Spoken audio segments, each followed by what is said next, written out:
Hey everybody, Scout Crafty here again. Welcome back to the show. We have a little bit of a mosh today's episode, because we had a lot going on last week. First thing, I had to go to Virginia for a wedding and decided to fly down there. And let me tell you, I haven't flown in over 2 decades, and things have changed a lot. I remember when I used to fly, the carry-ons weren't as big as they are now. It's like nobody wants to check their luggage. I could see why. Everybody wants to bring a carry-on, but they're packing everything into these heavy carry-ons, and everybody's got these huge bags they're trying to stick into the overhead bins. And I have to tell you, the plane felt a little heavy taking off, and my pilots looked a little bit sketchy to begin with, but the plane seemed a little bit heavy because we were leaving out of JFK, and it just seemed like forever before we can get off the runway. It just kept going and going. I'm like, are we going to lift off soon? I'll show you what I mean. Check this out.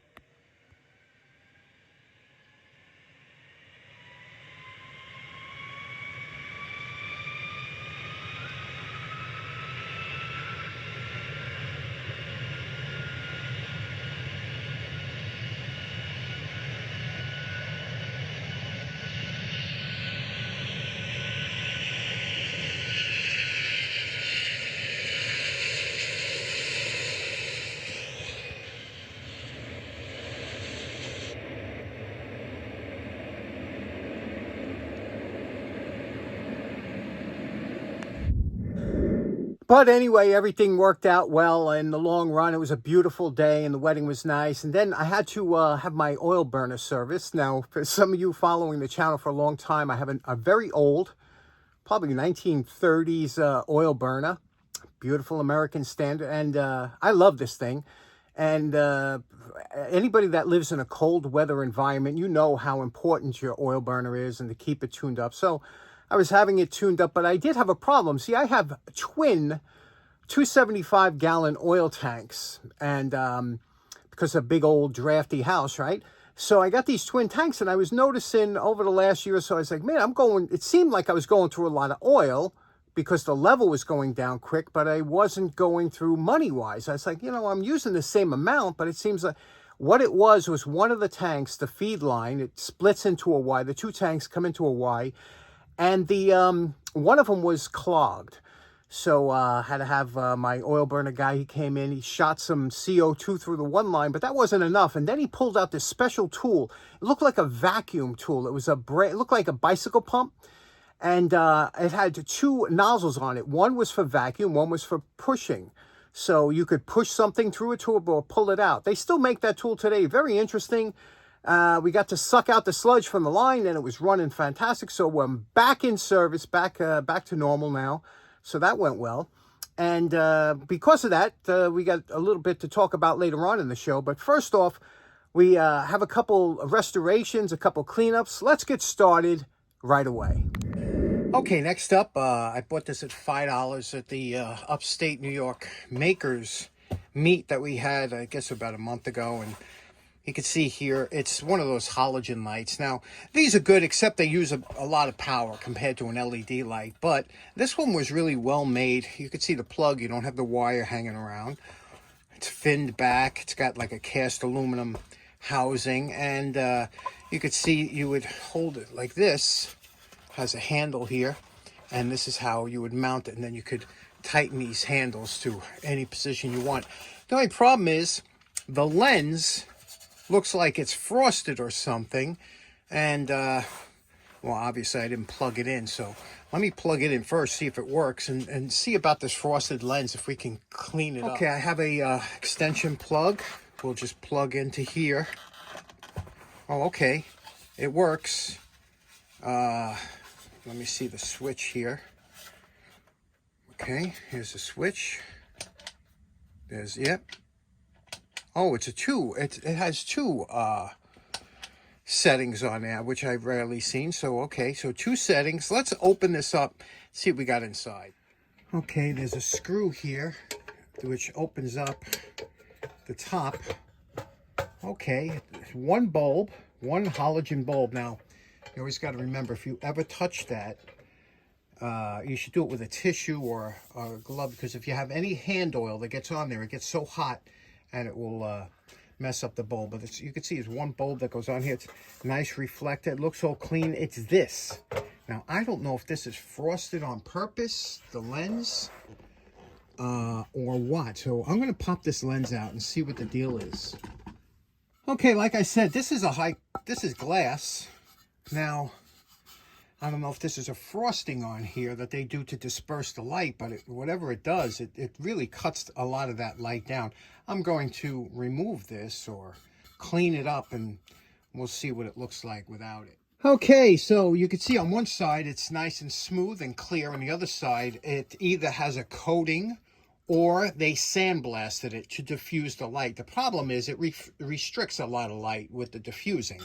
And I tried scraping, so it might be sandblasted. The only thing is I want to see if it's a coating. I'm going to try a little lacquer thinner. If it's a coating, it'll come off. But if not, it's sandblasted. And then we have a different problem. Okay, good news, bad news. I tried a little bit of lacquer thinner, and it is definitely not a coating. That is sandblasted. And unfortunately, it's just not letting enough light through. So I'm going to try, the only way to get rid of some sandblasting is to smooth out the glass with some sandpaper and try and get that a little bit more clear. You see how it's taking away a lot of light if it's taken away, if it diffuses it that much. So let me get some sandpaper and see if I can smooth it out.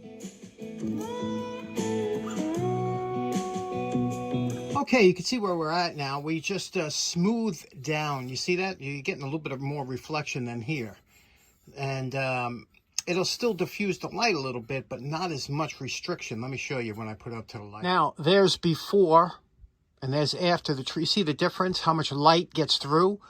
So we're going to work on it and try and get it till, you know, we get a little bit more. Okay, it's all cleaned up. You can see now we took out a lot of the that diffusion from the back and smoothed it out. You can actually see the bulb now where you couldn't before. It just was opaque, which is a much brighter, and it still diffuses it a little bit. And you can see we cleaned up here using a tub of towels. Let's turn it on and see what we got here. That's low. Now you could see it again, it diffuses it, but it's still bright. And let's go to high here. As high. What do you think? Still very bright, but not glaring. So I guess that's what this was meant for. Something interesting I found out about this. If you look on the side here, see that little tab? I was wiping it, and all of a sudden I noticed the tab moved, and I pulled on it. Look at that. A spare bulb inside. Isn't that nice? Didn't know that existed. So that's a nice little treat to find a spare bulb in there in case you burn it out on the job. But this one's a higher quality one than the ones you see. But LEDs are the way to go now. But interesting, $5 find. And it's good for the wintertime if you want a little heat too. Okay, next up, I want to talk about something real quick. Subject that's always fascinated me, and that is the mousetrap. You know, you've heard the term build a better mousetrap. Well, Victor is probably the world's leading manufacturer of mousetraps. They were in Lilletts, Pennsylvania. And this mousetrap here dates back to about 1894. So there were so many of these built and made, and it's an amazing invention. It's basically nothing more than a bar on a spring that when the mouse comes to take the bait, the spring comes and snaps its neck. And you know, I'm a fan of releasing the mice alive. Any time I set a trap in my house, it's always a live trap. But this is pretty humane, not like a glue trap or poison, something like that makes them suffer. So, but the reason I find these so interesting, back when I was in Scouts, we did something called mousetrap cars, and that's where you would build a car similar to this.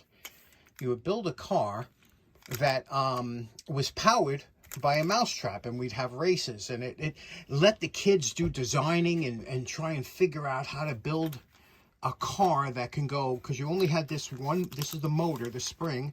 You only had this to power it. So here's a simple one where the string would wrap around an axle, and as it's released, it would spin the axle, and the car would go down, and we would have contests who can go the farthest. You know, it was a lot of fun. And it really, challenged the kids' imagination and design. But getting back to the mousetrap, the newer ones, like this one here, this is kind of a new mousetrap, newer style. And it's very interesting in the fact that you can see how it's made. It's a plastic dome. And here you go, motel mouse. And what you would do is you would open this up here in the back. And in here you would put the bait. Okay, so you would fill this here with peanut butter or fruit or whatever and put it here. Now, when you put this back on, this door here, this door comes over and it catches on a little latch. See that? That's all it does. And it's set up like this. Now, when the mouse enters, this is going to be on here like that, with the bait in here.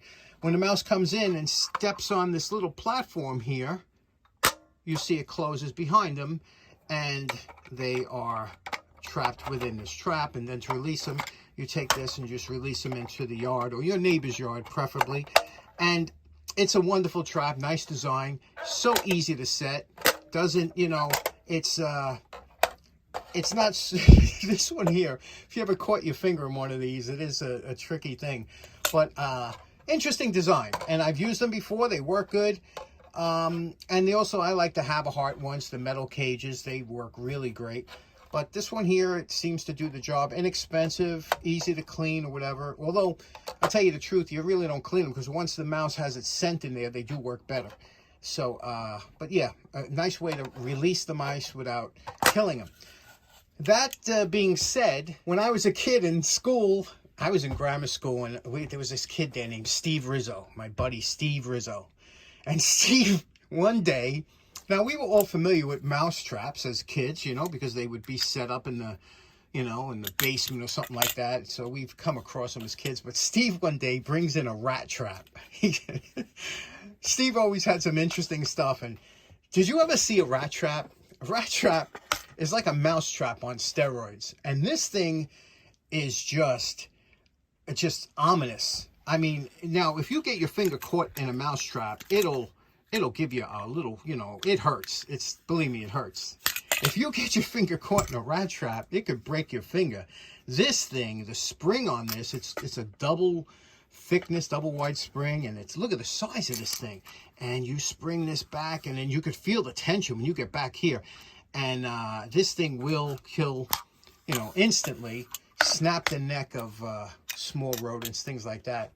But the reason I have this, I thought it was pretty funny, is because I have something that I set up, thinking of using it for my oil burner man, or maybe when my sister comes over one day or something like that. And that's, I bought one of those rubber mice. Check this out.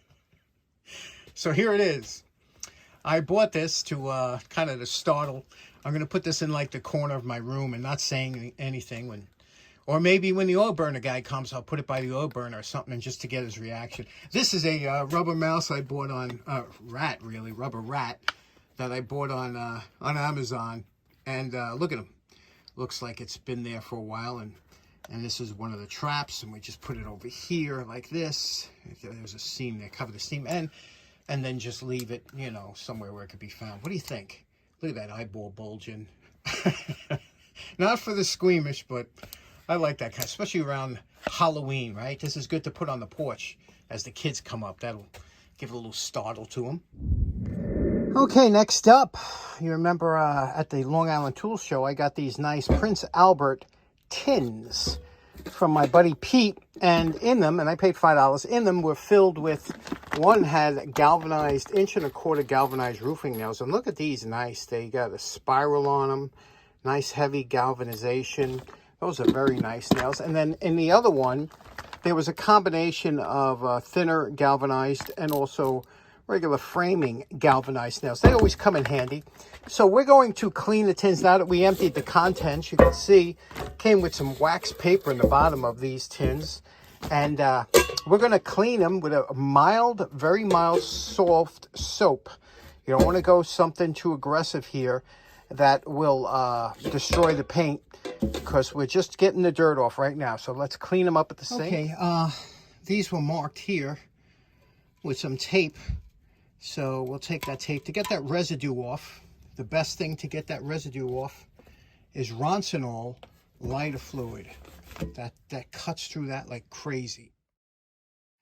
Okay, you can see here, that's where the tape was. Now, don't worry about that little outline there, because that'll come out with the next step. Now, it's a good idea to just go over it with mild soap, nothing hard, because the next step, the polishing compound, or plastics, if you feel like the paint will come up, but this is pretty solid paint. We're going to use some polishing compound and light strokes with a damp rag, and see if we can't bring this finish back to looking good. Now, it's important when doing this that you start with a small area, start in an inconspicuous area to make sure that you're not going to take too much off. Start with very light pressure. Always keep checking your rag, okay? Let the compound do the work and just lightly go over, you know, and keep checking the rag. If you see red coming up, that means you're going into the paint. You don't really want to go too much into the paint, but you want to get the dirt up. And you can see we're starting to get dirt. You see the dirt on that rag? That's what we want. We want to get the dirt out of the paint. That's what compound does. And then just let this like this, and then we'll buff it out, and it should come out nice. Now, very often you'll come across a can where it's a little damaged on one. So you can see here we got some lines over there, right? So this side, unfortunately, the paint is lifting off of there, okay? And you could see it when we try and put a little compound to it. Some of the paint is coming off.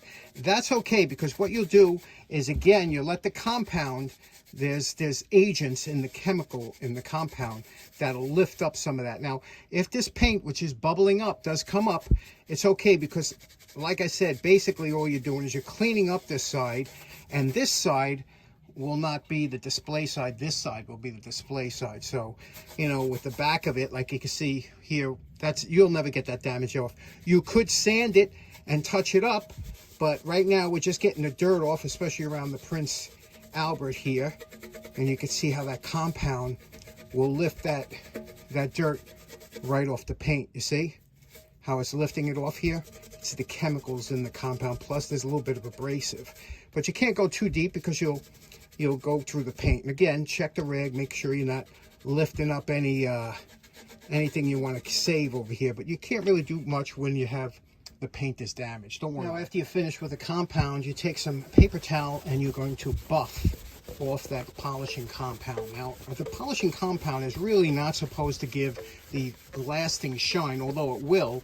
The wax is what does that. But you can see here what we have now, right? That's just the polishing compound. Now we're going to do it with a wax, any kind of cleaner wax, and then I'll show you the final product. You could touch up some of the metal with some steel wool also. Okay, we're calling this project done. I'm over here at the other end of my shop because I'm prepping my oil burner for tomorrow, so I really can't get to the other end. But you can see here, look at that. That's a nice looking tin, isn't it? We did the bottoms and all around. Look at that. What a nice shine on there, right? And that's just with the polishing compound, the wax. This was the one, the worst of the two. But see, it displays nice from this side. This side, probably the 20-foot rule. It would look good on you. But so you put on the shelf like this, right? And the tops came out nice, right? Tops came out all nice. So there we go. Cleaning up tins. That works for oil tins, for any kind of tin you have. They really did a nice job on applying whatever finish, whatever paint this was. They really did a good job. It wasn't just temporary. That was top quality stuff back then.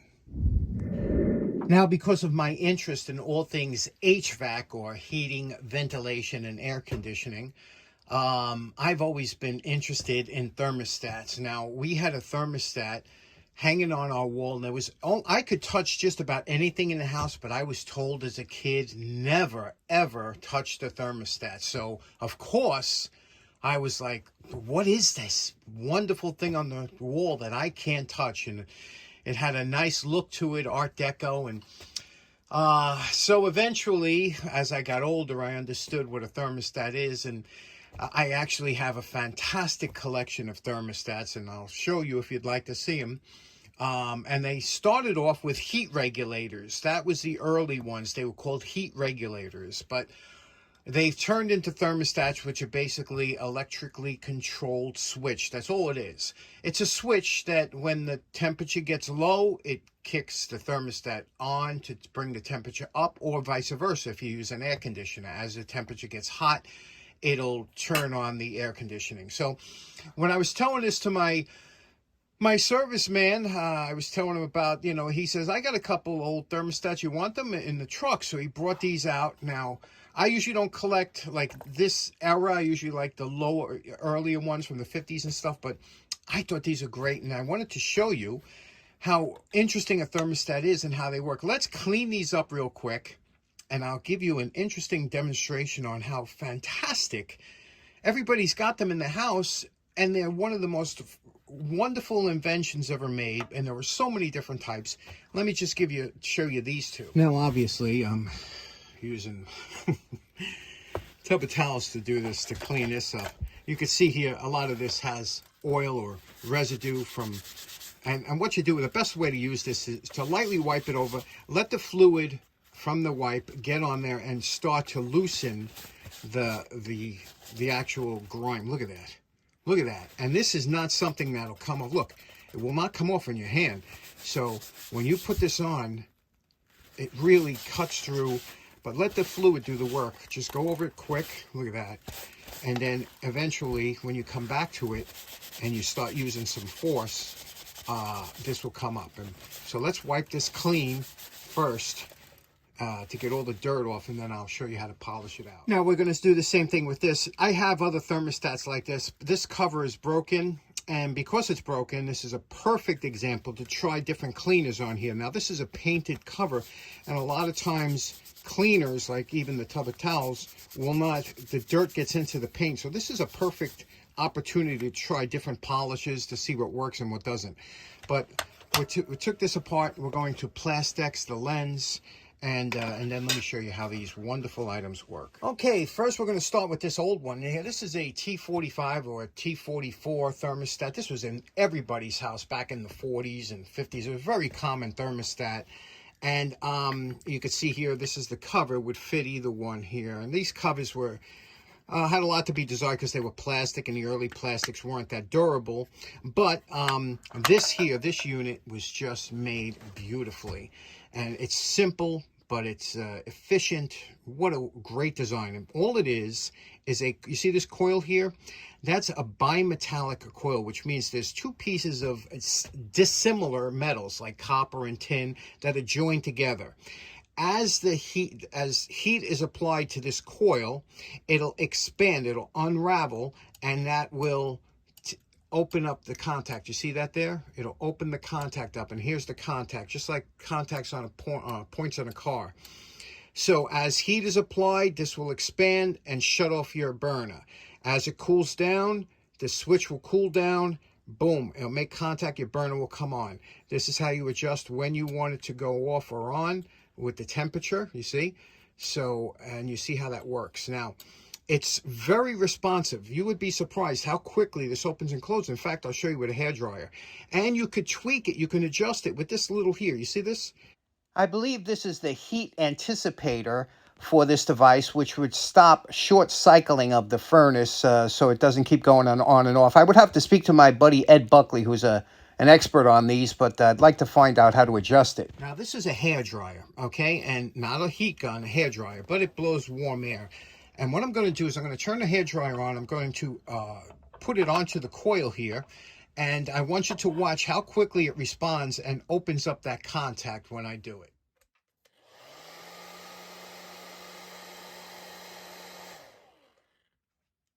This here is a newer model.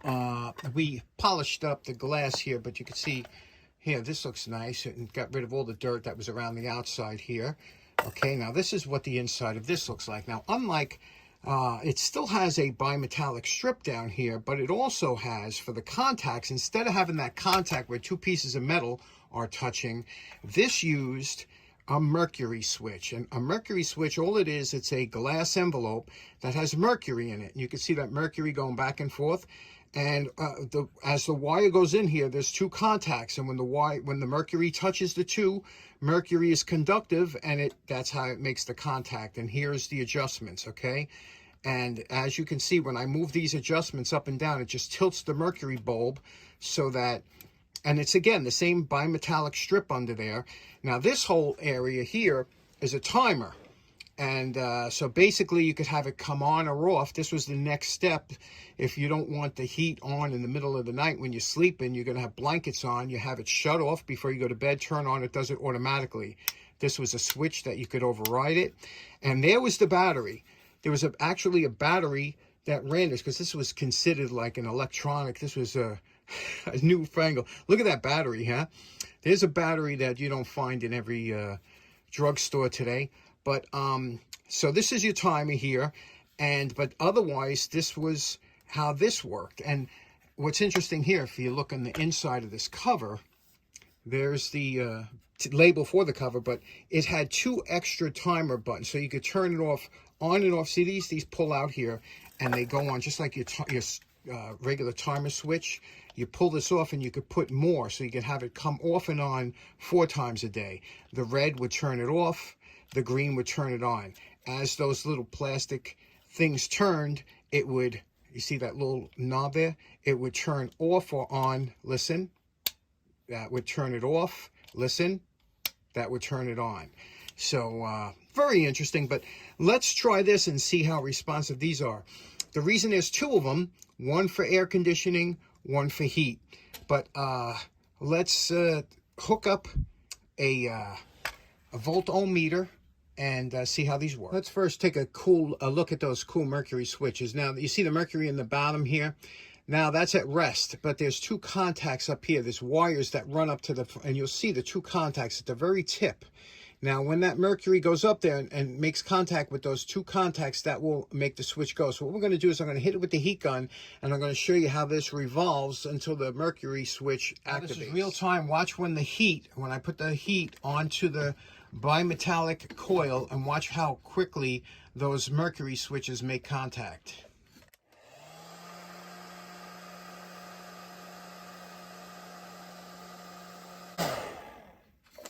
Isn't that amazing? Now, here's something really interesting. Now, if you look at this mercury switch, there's 3 contacts on the bottom here, on the back, okay?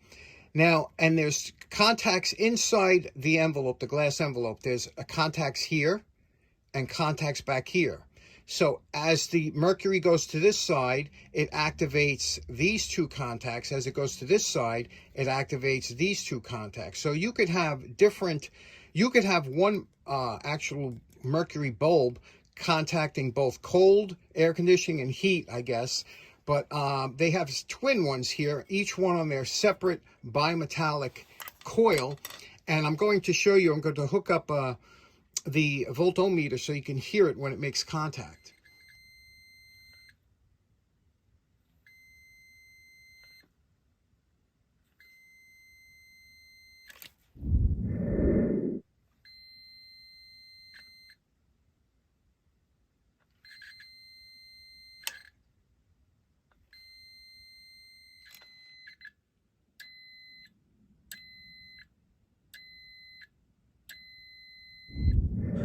Okay, so in closing, we got a lot done today. Had a lot of fun down the shop. Special announcement tomorrow. We have the Long Island Tool Meet at the Frank Brush Barn in Smithtown, Long Island. Be there at 5 o'clock. And if you're in the area, it's a lot of fun. It's a lot of tool swapping going on. I'll have a little bit about that next week. And hope you have a great week. Thanks so much for tuning in. Take care now. Bye-bye.